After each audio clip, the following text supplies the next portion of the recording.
একটা কথা ছিল যে গরিবের বউ সবার ভাবি, অর্থাৎ পুলিশকে যখনই যে সরকার আসে সেইভাবেই তারা ব্যবহার করতে যাচ্ছে। মোড়কের পরিবর্তন হয়েছে, ভিতরে কিন্তু আগে যা ছিল সেই একই রকমই কিন্তু রয়েছে। জুলাইতে পুলিশের যে ভূমিকা দেখেছেন, এই জুলাইয়ের পরে যে নতুন বাংলাদেশের স্বপ্ন আমরা দেখেছিলাম, সেই নতুন বাংলাদেশে আমরা পুলিশের কী পরিবর্তন দেখেছি? শুধু পোশাকের পরিবর্তন? আমরা তো একটা প্রবাদ বাক্য শুনেছিলাম না, dress doesn't make a man great. Dress doesn't make a man great, অর্থাৎ আপনার পুলিশের আমাদের পুলিশ সহ বাংলাদেশে যতগুলো আমলা প্রতিষ্ঠানগুলো রয়েছে, যতগুলো আইন শৃঙ্খলা বাহিনী প্রতিষ্ঠানগুলো রয়েছে, সবগুলোতেই কিন্তু আসলে মোড়কের পরিবর্তন হয়েছে। ভিতরে কিন্তু আগে যা ছিল সেই একই রকমই কিন্তু রয়েছে। পুলিশের ক্ষেত্রে আমরা যে বক্তব্যটি আমাদের সবচেয়ে প্রাসঙ্গিক হয়ে দাঁড়িয়েছে, যেমন একটা কথা ছিল যে গরিবের বউ সবার ভাবি, অর্থাৎ পুলিশকে যখনই যে সরকার আসে সেইভাবেই তারা ব্যবহার করতে যাচ্ছে।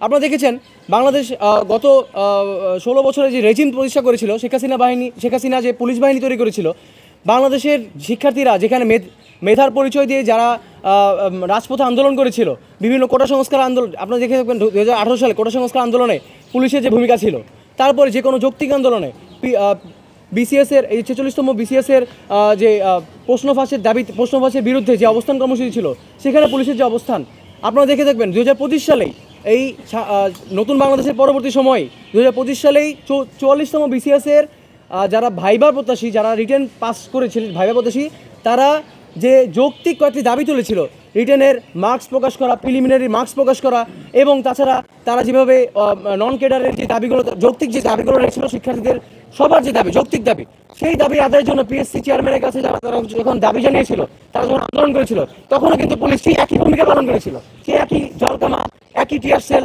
একই লাঠি পেটা, এবং আপনারা দেখে থাকবেন তাদের লাঠি পেটার নির্দিষ্ট একটা প্যাটার্ন কিন্তু রয়েছে। সেই প্যাটার্নটা কি? শিক্ষার্থীদের মাথায় আঘাত করা, ঘাড়ে আঘাত করা।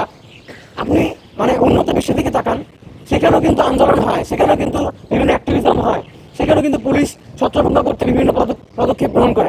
আপনারা জেনে থাকবেন কিছুক্ষণ আগেই আমাদের সাবেক সদস্য সচিব রাকিবুল ইসলাম ভাই বলেছিলেন যে পুলিশের ছত্রভঙ্গ করার যে টেকনিক, সেটা পরিবর্তন করা দরকার, তাদেরকে বিশেষভাবে ট্রেন আপ করা দরকার। তারা আসলে এই ছত্রভঙ্গ করার পেছনে তারা কোন রাজনৈতিক উদ্দেশ্য হাসিল করতেছে, সেটি আসলে আমার জানা দরকার। এই ছত্রভঙ্গ করার উদ্দেশ্যে তারা কি তাদের জুলাইয়ের ক্ষোভ আমাদের সাধারণ শিক্ষার্থীদের উপর চাপিয়ে দিচ্ছে কিনা, সেটি আমাদের আসলে যাচাই করা দরকার। প্রতিবারই আমরা দেখছি যে কোনো যৌক্তিক আন্দোলনে আপনারা দেখে থাকবেন 47তম বিসিএস প্রিলিমিনারিতে যারা পাস করেছে, তাদেরকে আপনার মেধার মাপকাঠিতে কোথায় রাখবেন?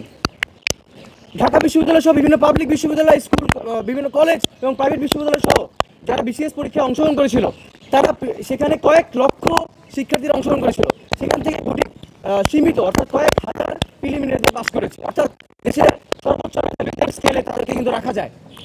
তারা ভবিষ্যতে আমরা পর্যায়ে যাবে, তারা ভবিষ্যতে বিভিন্ন প্রশাসনিক কর্মকর্তায় যাবে, তারা পুলিশের এসপি হবে, তারা ইউনো হবে, বিভিন্ন অ্যাডমিন ক্যাডার হবে, ডিসি হবে। তাদেরকে আপনি তাদের এই তরুণ সম্ভাবনা, এদেরকে আপনি নষ্ট করতে যাচ্ছেন। তাহলে আপনার আসলে কোন উদ্দেশ্য আপনার হাসিল করতে যাচ্ছেন? আমরা এই মেধার মূল্যায়ন 47ও পাই নাই, 71ও পাই নাই, আমরা 90-এর দশকেও পাই নাই, এবং শেখ হাসিনার রেজিমে এই 17 বছরে তো এটা একদম দেখিনি না।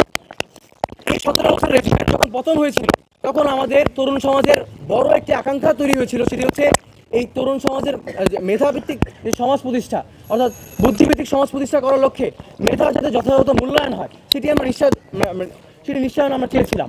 কিন্তু আমরা এর বিপরীত চিত্র দেখতে পেয়েছি। অর্থাৎ গতকালকে 47তম বিসিএস প্রত্যাশী, রিটেন প্রত্যাশী যারা রয়েছে, তাদের উপর যে ন্যাক্কারজনক হামলা করেছে, হত্যার উদ্দেশ্যে যে হামলা করেছে, আমি আবার বলছি হত্যার উদ্দেশ্যে হামলা হয়েছে। কারণ দেখবেন আমাদের যে 15 জন শিক্ষার্থী আহত হয়েছে, তাদের মাথায় অনেকেরই মাথায় গুরুতরভাবে আঘাত পেয়েছে। আগামীকালকে যদি রিটেন পরীক্ষা হয়, তাহলে তারা পরীক্ষা দিবে কি হবে? আমরা আপনি একটি তরুণ সম্ভাবনাকে আপনি ধ্বংস করে দিচ্ছেন এভাবে, একটি উজ্জ্বল সম্ভাবনাকে আপনি এভাবে মাথায় আঘাত করে ধ্বংস করে দিচ্ছেন। তাহলে কোন পরিকল্পনার অংশ সেটি আমাদের জানতে হবে।